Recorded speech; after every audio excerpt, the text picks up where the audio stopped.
back to Demasking Addiction. I am Demisha Lawless, and we are in part 3 now of the series called What Is It Like? And the title of this one is What Is It Like Being a Child of an Addict, or AKA Substance Abuser? And I have my lovely sister joining me again, which is super exciting.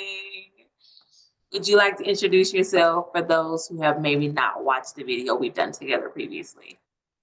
Yes. Hello, Demaskin. Thanks for having me again. My name is Trinity Gooden, and I am, of course, her sister, like she said. Yay! So my first question is, what was it like being a child of an addict? Being a child of an addict was hard.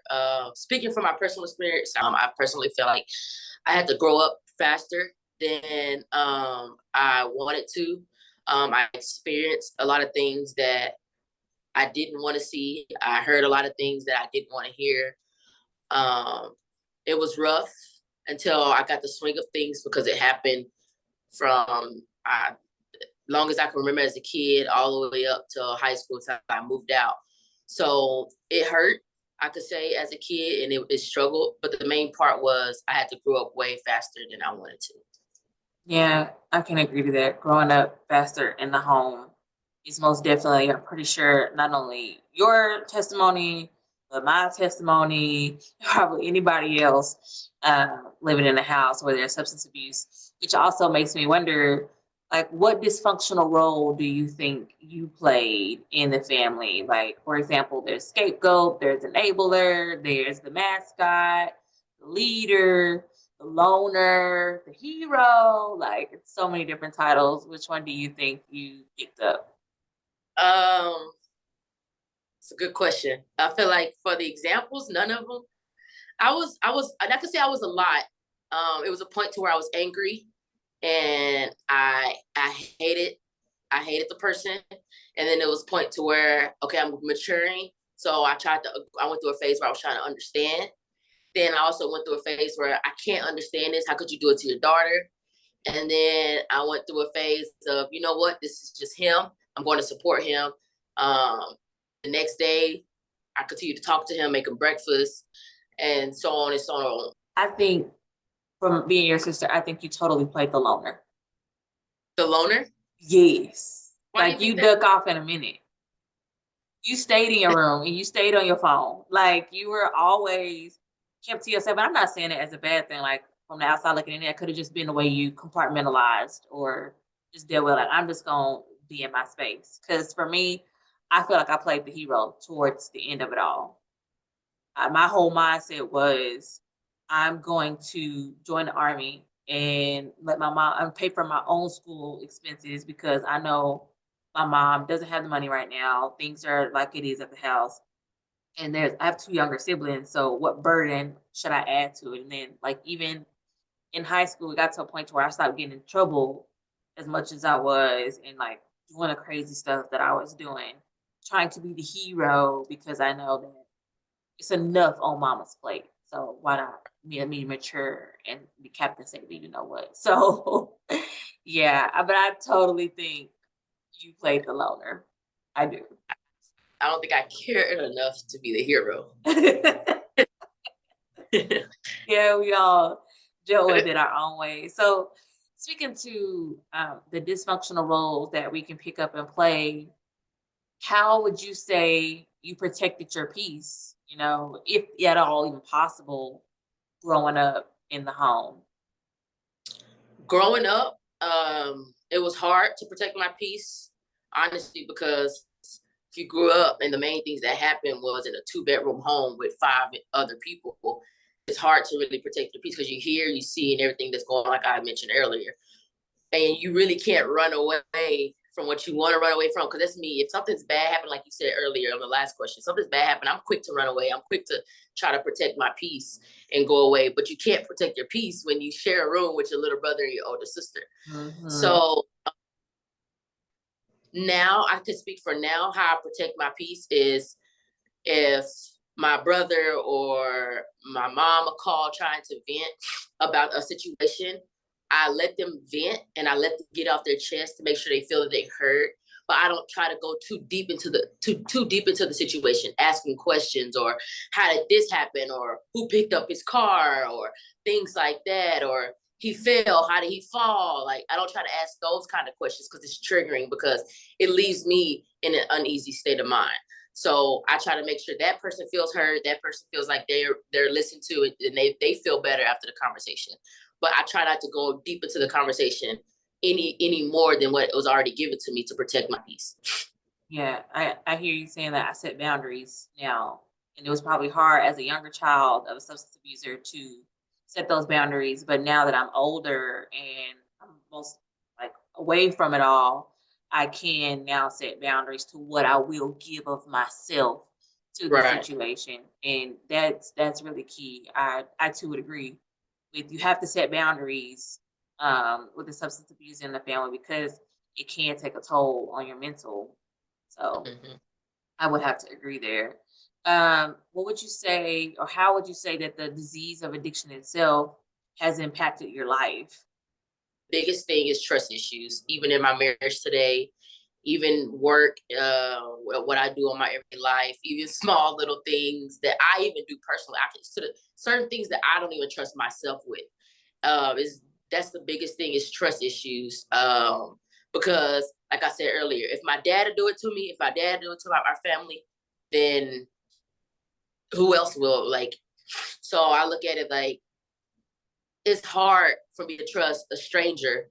It's hard for me to trust my spouse if my own blood has done it to me.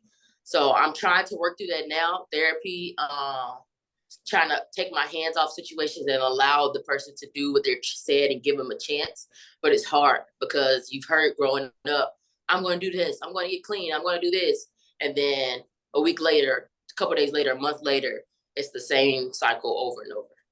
Yeah, that can be tough to deal with. Like, I guess it kind of goes back to the boundary setting because when you say it's hard to trust, I to a degree in that area as well. And like, what do you do with that? Like, you love that parent and you care about the parent, or whether it be not a parent, it could be anybody that's substance abuse, and you're like, that's the loved one. And it's like, what do? You just have to, in a sense, prepare for the inevitable, which sucks sometimes because we all know that the disease of addiction is going to leave you sick or dead if you stay in it. And it's hard as a loved one to watch that person battle that disease. And it's like, well, if you choose not to change it, now I have to come to a place mentally to say, well, love you all I can, but I know the end result is you may be leaving me. And that can be That tough. Yeah. I totally agree.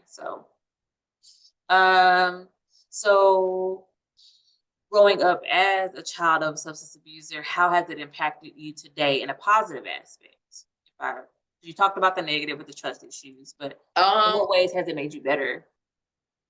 I'm very independent.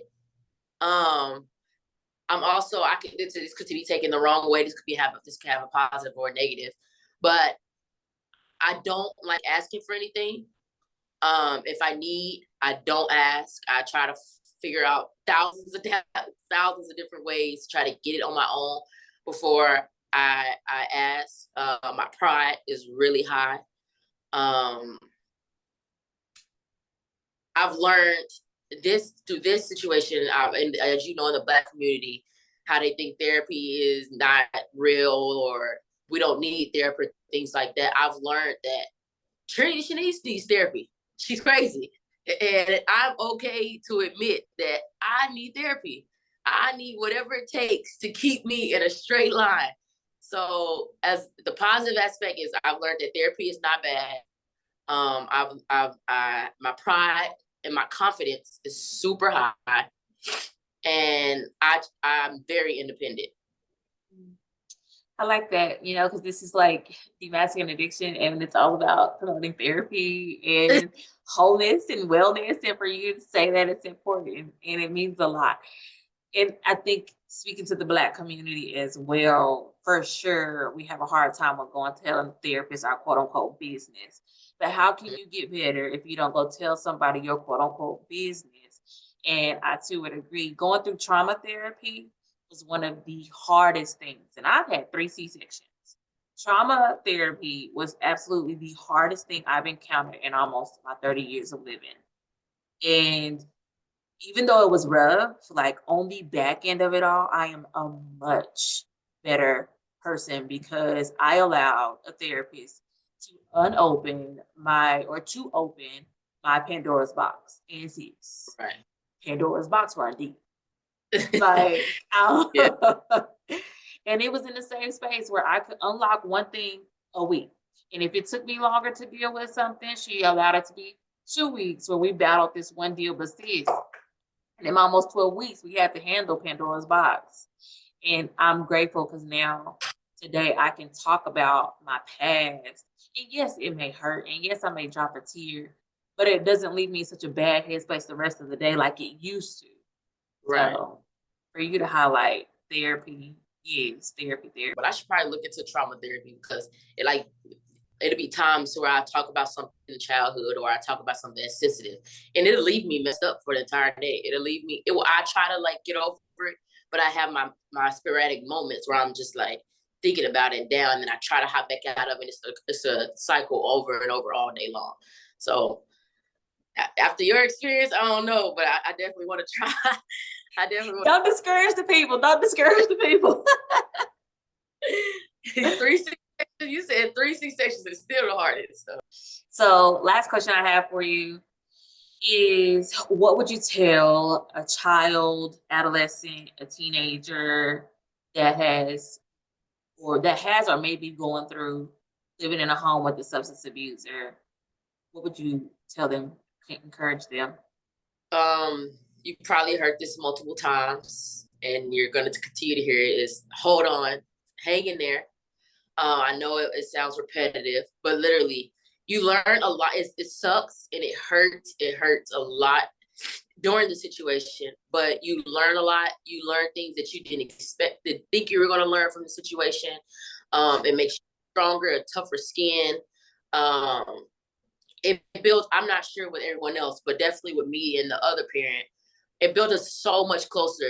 See things and you experience things that be good for you in the long run, and it's also hurtful in the long run. But I just say keep your head up. Find someone to talk to. Don't wait until your 20s, your 30s, or whatever. Trying to find someone you trust as a teenager is probably hard because you're going to go in and out of friends. But your counselor, try your school counselor, try outside counselor, or whatever the type of insurance you might have. But find someone to talk to, because if you can nip it in the bud now as a teenager, it'll be less that you have to deal with when you get older.